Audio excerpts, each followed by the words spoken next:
Ruislip, dans la banlieue ouest de Londres. Comme un peu partout dans le pays, personne ne sait plus bien ici s'il faut rire ou pleurer de la crise politique que traverse le Royaume-Uni. Nous savons que nos gouvernements sont des imbéciles maladroits. Ce n'est pas une surprise. C'est presque comme regarder une comédie. Une comédie dont l'un des premiers rôles revient régulièrement ici sur le tapis. Boris Johnson est encore le député de cette circonscription du Grand Londres, sans y être pourtant populaire auprès de tous. Non, c'est pas bon du tout. Pourquoi pas? Parce qu'ils l'ont déjà jeté dehors une fois, alors pourquoi le ramènerait-il? Je pense que beaucoup de députés démissionneraient s'il revenait.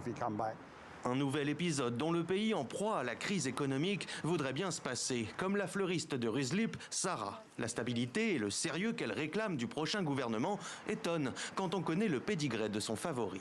Nous en avons besoin parce que le comportement des gens n'est pas stable. Ramenez Boris, ramenez-le, il connaît le métier, il sait ce qu'il fait.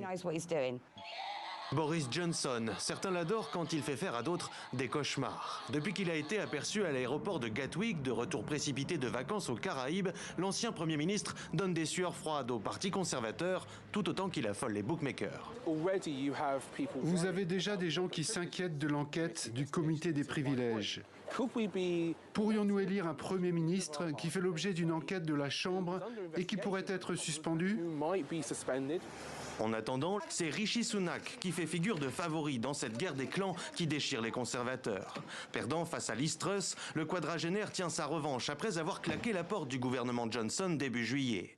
D'après le Sunday Telegraph, les deux hommes, à couteau tiré, se sont pourtant entretenus samedi soir en vue d'une candidature commune. C'était avant que Rishi Sunak se déclare officiellement.